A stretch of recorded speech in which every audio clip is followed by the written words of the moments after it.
So now that we've discussed kind of what briefly, and that's just a generic overview, when I discussed the lymph nodes in the groin, the armpit, and the cervical region, there's just a higher collection of lymph nodes in those regions.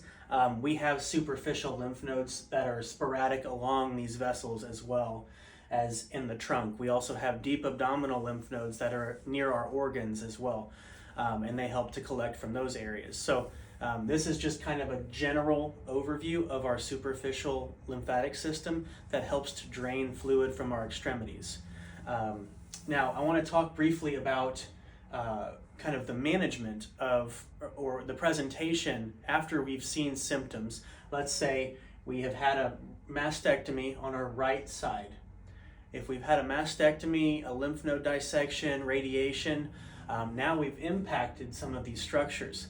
Some men and women that have had this treatment don't experience symptoms.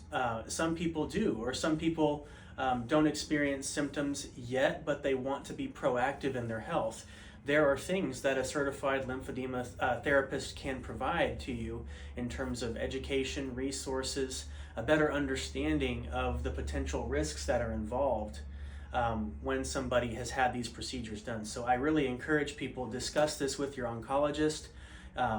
You know, if you have radiation oncologist, your medical oncologist, those are things you want to ask questions about, because a lot of times our focus is so narrow on focusing on treatment for whatever cancer, whatever ailment that person's going through, that they don't oftentimes think of the consequences of treatment. And the number one cause of lymphedema in the developed country, such as the United States, is treatment for cancer diagnoses. So surgery, radiation, and those things. That's the number one known cause of lymphedema. There's also primary lymphedema, which is has a genetic component, and there's it's onset earlier in life without the presence of any kind of trauma or cancer. So those people are born with a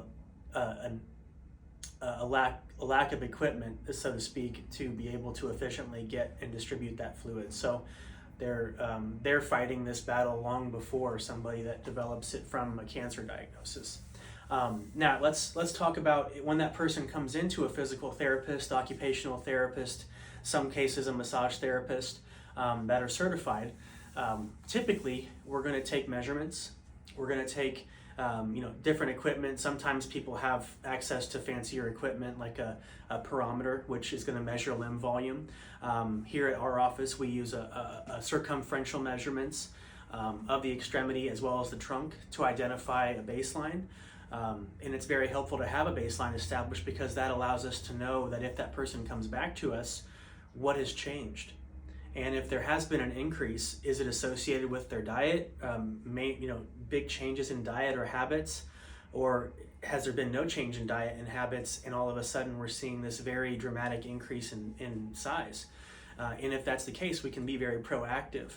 And then there are things that we can do in terms of complete decongestive therapy. Now, complete decongestive therapy, and not to take away from the diagram, but CDT, or complete decongestive therapy, has 4 parts. So 4 parts, the first part being skin hygiene.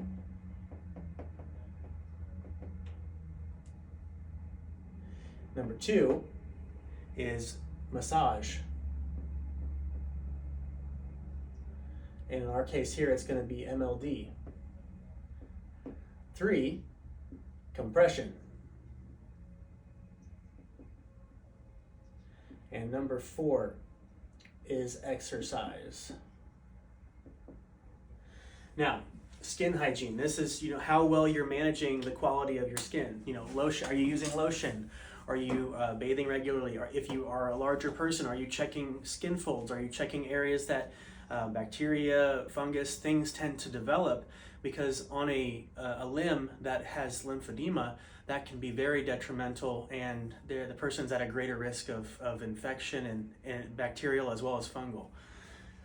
Massage, the second component here, MLD, and there's going to be a whole separate video on massage sequences, but MLD is a gold standard in terms of CDT. This is what a lot of lymphedema therapists are taught how to perform using what we call Vater techniques, or Vater is just the name of the person that developed four really basic massage strokes for mechanical stimulation, or a person's hand moving that fluid mechanically where these are no longer efficiently pumping. So we can essentially physically manipulate the fluid and try to get it to other areas that have healthy lymph nodes, so that we can kind of recruit neighboring lymph nodes.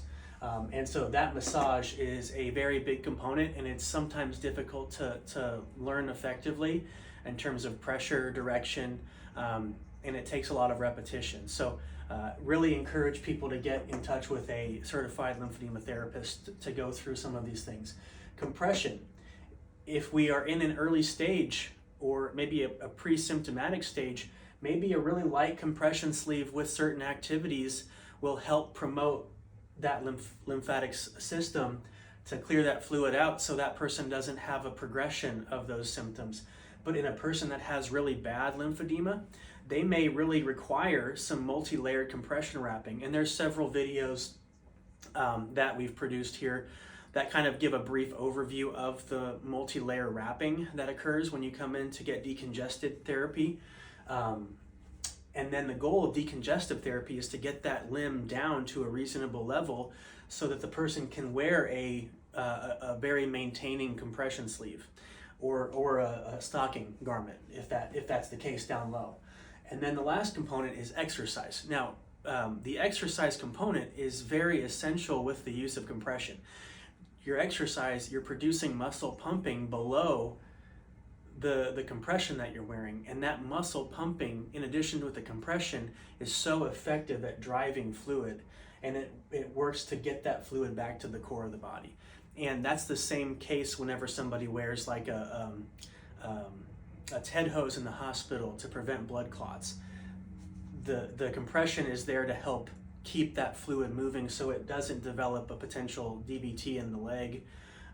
The principle is similar with the compression, but the compression from a TED hose is different than some of the medical grade compression that we use, that we try to get patients into for their maintenance.